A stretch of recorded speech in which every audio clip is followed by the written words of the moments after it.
అన్ని కీళ్ల సంబంధిత సమస్యలకు రీజనార్థోస్పోర్ట్ హైదరాబాద్లో అధునాతనమైన సర్జరీ లేని వైద్యం.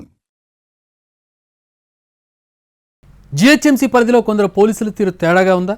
స్వయంగా అధికార పార్టీ నాయకులే వాళ్ళ మీద ఆరోపణలు చేయడాన్ని ఎలా చూడాలి? నిజంగానే కొందరు ఆఫీసర్స్ ఫుల్ టైం అదే పనిలో ఉన్నారా? అందుకే కాంగ్రెస్ నాయకులు నోరు విప్పుతున్నారా? ఇంతకీ వాళ్ళు ఏం చేస్తున్నారు? కాంగ్రెస్ నాయకులు ఏమని ఆరోపిస్తున్నారు? గ్రేటర్ పవర్ వెనకాల మ్యాటర్ ఏంటి? జీహెచ్ఎంసీ పరిధిలోని తెలంగాణ కాంగ్రెస్ నేతల ఫోకస్ మారుతోందా అంటే వాతావరణం అలాగే కనిపిస్తోందని అంటున్నాయి రాజకీయ వర్గాలు. పాలిటిక్స్ ఒక ఎత్తైతే పోలీస్ బాసులు వాళ్ళ పనుల మీదకి దృష్టి మళ్లుతున్నట్టు కనిపిస్తోందని అంటున్నారు.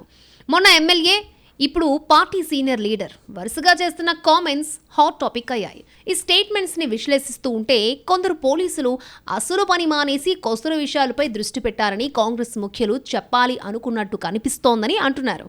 అదే టైంలో స్వయంగా అధికార పార్టీ నేతలే అంతలా ఆరోపణలు చేస్తున్నారంటే నిజంగానే సమస్య అంత తీవ్రంగా ఉందా అన్న చర్చ కూడా మొదలైంది. హైదరాబాద్లో కొందరు పోలీస్ అధికారుల మీద కత్తులు నూరుతున్నారు కాంగ్రెస్ నేతలు. సమయం సందర్భం వచ్చినప్పుడల్లా సమస్యను బయటకు చెప్పేందుకు ప్రయత్నిస్తున్నారు.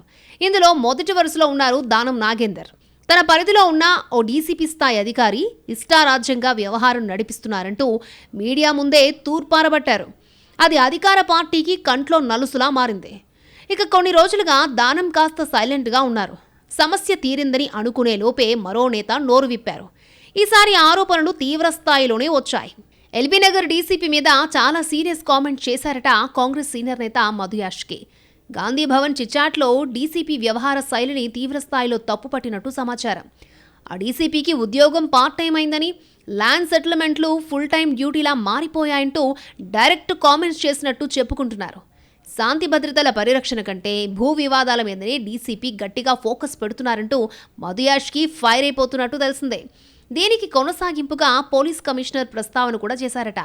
ల్యాండ్ కబ్జాకి సంబంధించిన ఫిర్యాదును ఓ అడ్వకేట్ తీసుకువెళ్తే డాక్యుమెంట్స్ తీసుకురమ్మని చెప్పారని, అసలు సివిల్ ఇష్యూలతో పోలీసులకు ఏం పని అంటూ మౌలికమైన ప్రశ్నలు లేవనెత్తారట మధు యాష్కి. అయితే ఐఏఎస్, ఐపీఎస్ అధికారులను ఉద్దేశించి ముఖ్యమంత్రి రేవంత్ రెడ్డి చేసిన కామెంట్స్పై స్పందిస్తూ మధు యాష్కి చేసిన వ్యాఖ్యలు దుమారం రేపుతున్నాయి. ఇదే ఇప్పుడు చర్చనీయాంశమవుతోంది.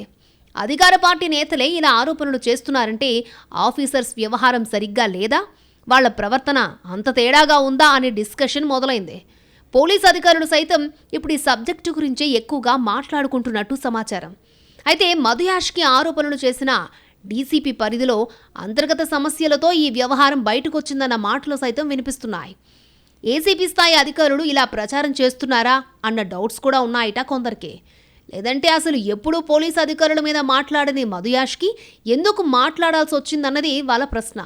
ప్రభుత్వ ప్రైవేటు ఆస్తుల కబ్జా జరిగితే ఆ వ్యవహారాల్ని చక్కబెట్టే పని హైడ్రాకి అప్పగించింది ప్రభుత్వం. కానీ సివిల్ ఇష్యూలతో పోలీసుల జోక్యం ఏంటన్న చర్చ జరుగుతోంది. ప్రభుత్వంలో ఉన్న నేతలే ఇలా కామెంట్స్ చేసే వరకు పరిస్థితి ఎందుకు వచ్చింది? చెప్పినా పోలీస్ అధికారులు సరిదిద్దుకోకపోవడంతోనే నేతలు ఇలా మీడియా ముందుకొస్తున్నారా అన్న చర్చ సైతం మొదలైంది. ఈ కామెంట్స్, వాటి పర్యవసానాలు ఎట్నుంచి ఎటు దారి తీస్తాయో చూడాలంటున్నారు రాజకీయ పరిశీలకులు.